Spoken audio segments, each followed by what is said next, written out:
اللہ نے پھر آدم علیہ السلام کو زمین کے مختلف حصوں سے جمع کی گئی مٹی کا استعمال کرتے ہوئے ڈھالا، جو اس کی نسل کے متنوع رنگت اور جسمانی خصوصیات کی عکاسی کرتا ہے۔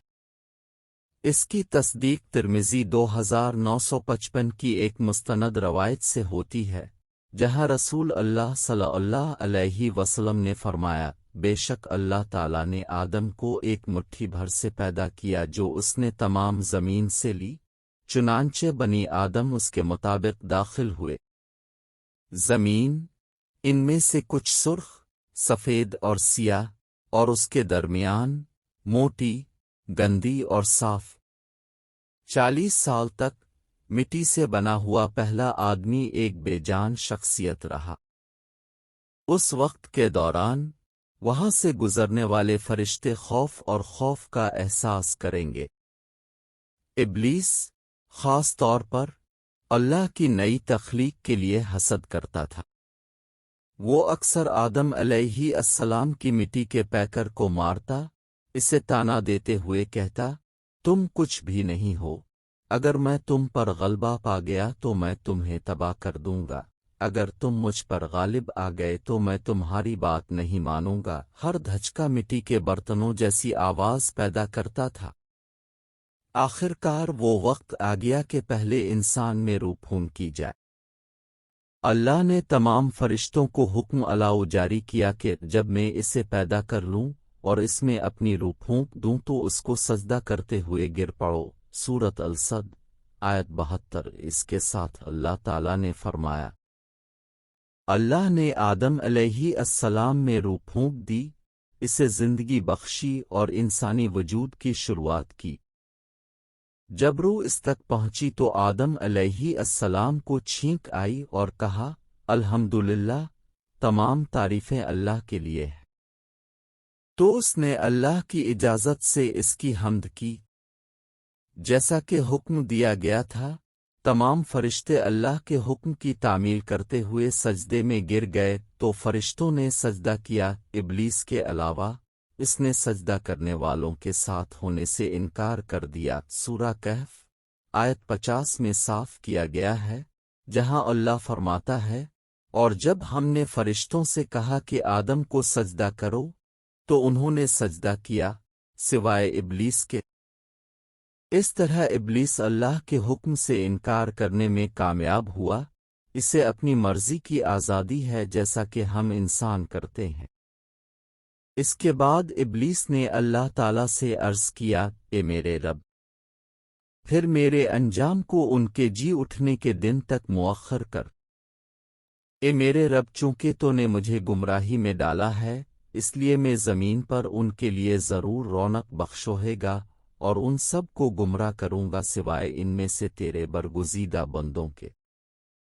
اللہ نے اقرار کیا، تم قیامت کے دن تک مہلت پانے والوں میں سے ہو، اور کہا، یہ میری طرف واپسی کا راستہ ہے جو سیدھا ہے۔ بے شک میرے بندو، ان پر تمہارا کوئی غلبہ نہیں ہوگا سوائے ان لوگوں کے جو تمہاری پیروی کرتے ہیں گمراہوں میں سے، اور در حقیقت جہنم ان سب کے لیے وعدہ شدہ جگہ ہے۔ اس کے 7 دروازے ہیں، ہر دروازے کے لیے ان کا ایک حصہ مقرر ہے۔ زندگی کے تحفے سے نوازا گیا۔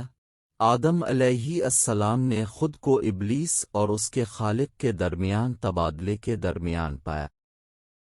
اللہ کے لیے محبت اور تعریف کا گہرا احساس اس کے دل میں بھر گیا، لیکن اس کے ساتھ ہی وہ ابلیس کی اللہ کی طرف سری نافرمانی کو دیکھ کر حیران رہ گیا۔ آدم علیہ السلام پر یہ بات واضح ہو گئی کہ یہ مخلوق غرور و تکبر میں غرق ہو گئی اور ابلیس کو دشمن تسلیم کر لیا۔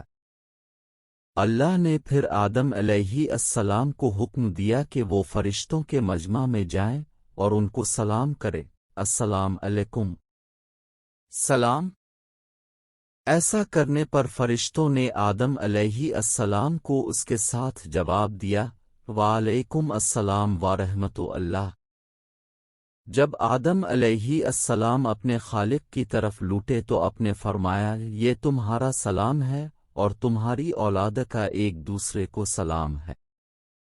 اللہ نے آدم علیہ السلام کو ممتاز کیا، اسے ایسی منفرد صفات عطا کیں جو اسے تمام مخلوقات سے ممتاز کرتی ہیں۔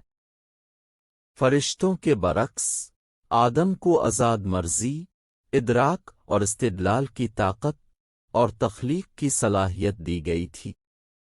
یہ خوبیاں اس لیے دی گئی تھیں کہ آدم علیہ السلام اپنی اصل شناخت پر غور کر سکیں، حقیقت کو دیکھ سکیں اور اپنے وجود کی وجہ کو دیکھ سکیں۔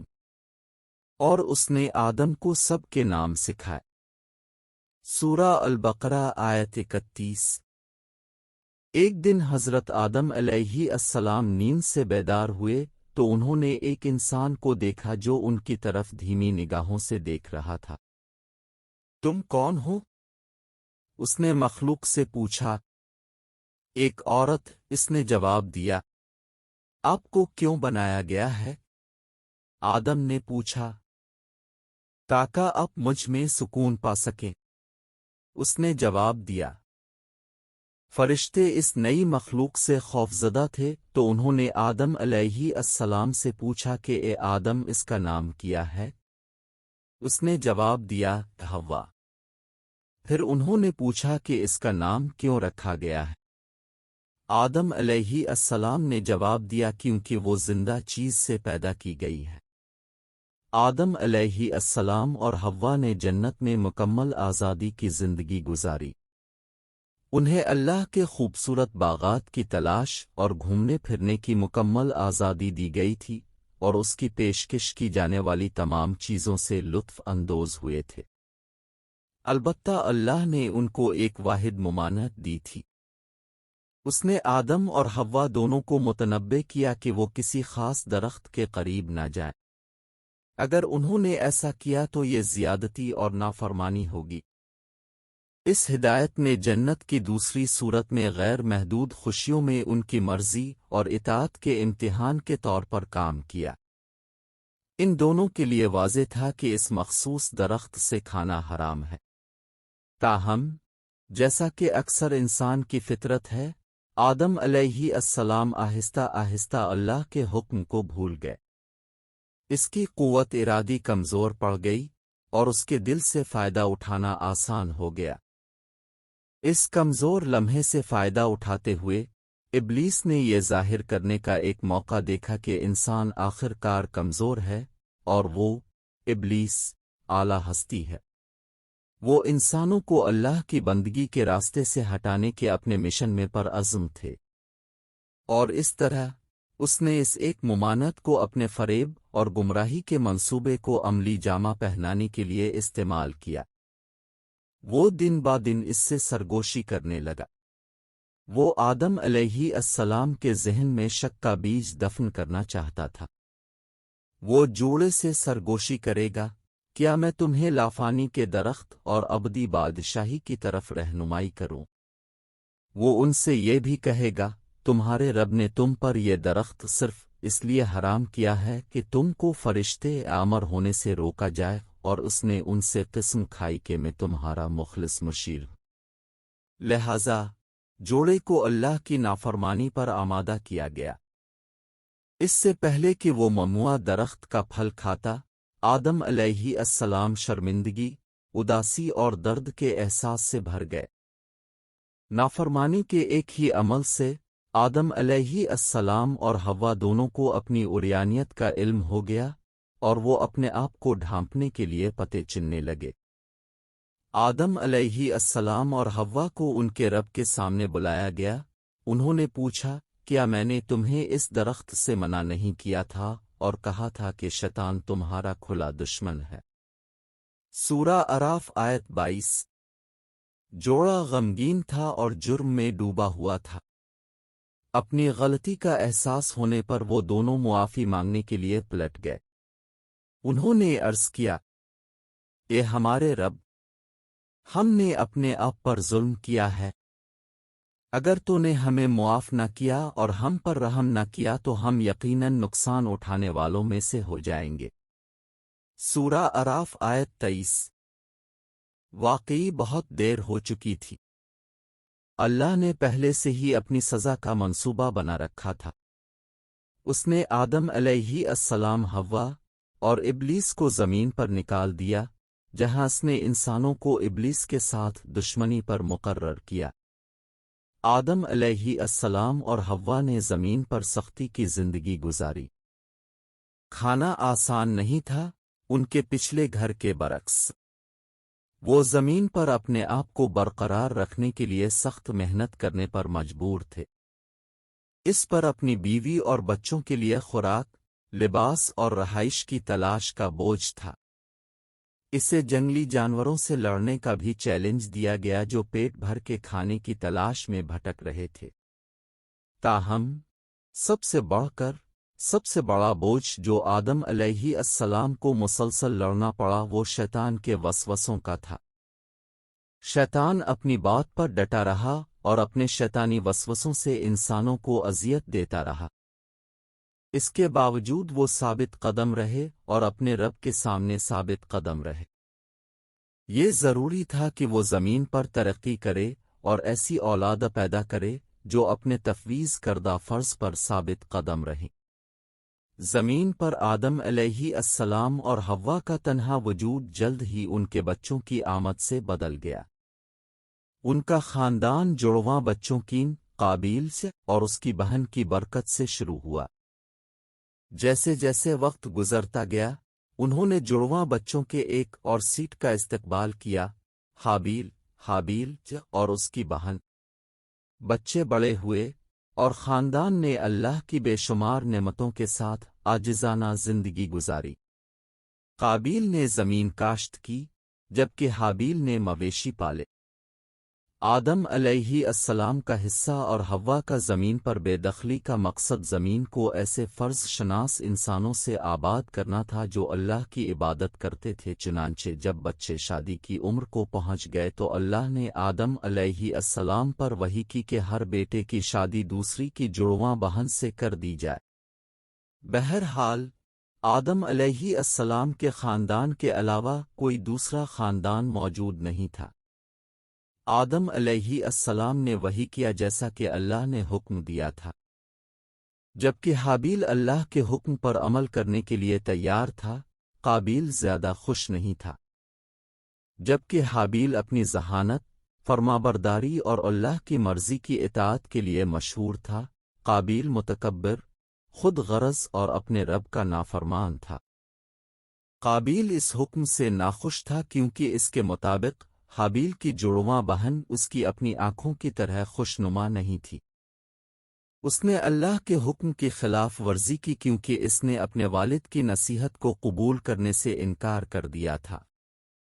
آدم علیہ السلام ایک مشکل میں تھے۔ وہ غیر یقینی تھا کہ کیا کرنے کی ضرورت ہے، اس لیے اس نے اللہ کو پکارا، اس سے مدد طلب کی۔ چنانچہ اللہ نے حکم دیا کہ ہر بیٹا اللہ کے نام پر قربانی کرے اور وہ اس بیٹے پر احسان کرے گا جس کی قربانی اس نے قبول کی۔ جبکہ حابیل نے اپنا بہترین بروا اللہ کو پیش کیا، قابیل نے اپنی بدترین فصل پیش کی۔ لہذا فطری طور پر اللہ نے حابیل کی پیشکش کو قبول کر لیا، جبکہ قابیل کی اللہ کے حکم کی نافرمانی اور اس کی پیشکش میں اس کی بے نیازی اس کی پیشکش کو رد کرنے کا سبب بنی۔ قابیل کو اپنے بھائی کے لیے جو نفرت تھی وہ خاندانی بندھنوں اور جذبات کی دیگر تمام شکلوں سے کہیں زیادہ تھی۔ اللہ تعالیٰ کے عذاب کا خوف بھی اس کے ذہن میں پیدا نہیں ہوا۔ جیسا کہ توقع تھی، قابیل نے اپنے بھائی کی تنبیہات پر توجہ نہیں دی۔ اس نے حابیل کو پتھر سے مارا اور ایک ہی لمحے میں اسے ہلاک کر دیا۔ یہ انسانی تاریخ میں پہلی موت اور قتل تھا۔ جیسے جیسے وقت گزرتا گیا اور حابیل گھر واپس نہ آیا تو آدم علیہ السلام پریشان ہونے لگے۔ اس نے اپنے بیٹے کو ڈھونڈنا شروع کیا لیکن کوئی سراغ نہیں ملا۔ جب اس نے حابیل کے ٹھکانے کے بارے میں دریافت کیا تو قابیل نے بتایا کہ وہ اس کے بھائی کا محافظ نہیں ہے۔ آدم علیہ السلام کو یہ سمجھنے میں زیادہ دیر نہیں لگی کہ ان کا پیارا حابیل نہیں رہا۔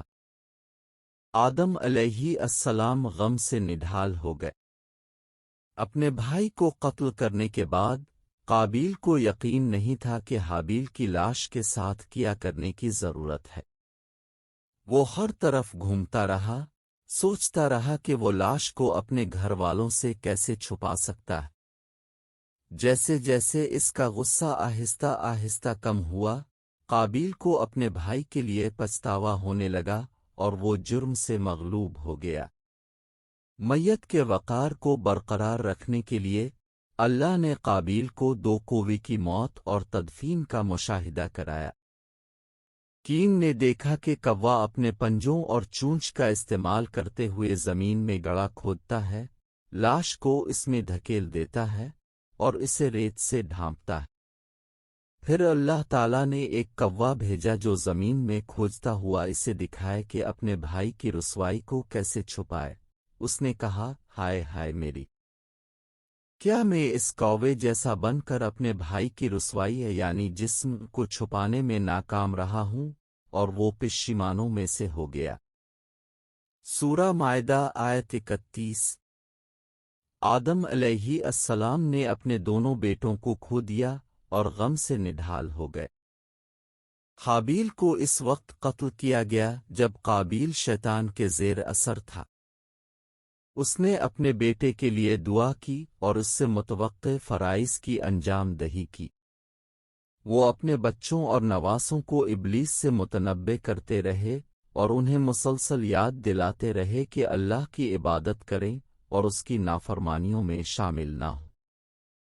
ایک دن آدم علیہ السلام جو سخت بیمار تھے، اپنے بچوں سے کہا، میرے بچوں، مجھے جنت کے پھلوں کی بھوک لگتی ہے۔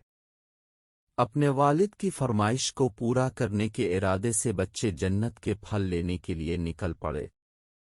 راستے میں ان کی ملاقات کچھ فرشتوں سے ہوئی جو اپنے ساتھ آدم علیہ السلام کفن اور تدفین کے لیے لاش کی تیاری کے لیے درکار سامان لے کر گئے تھے۔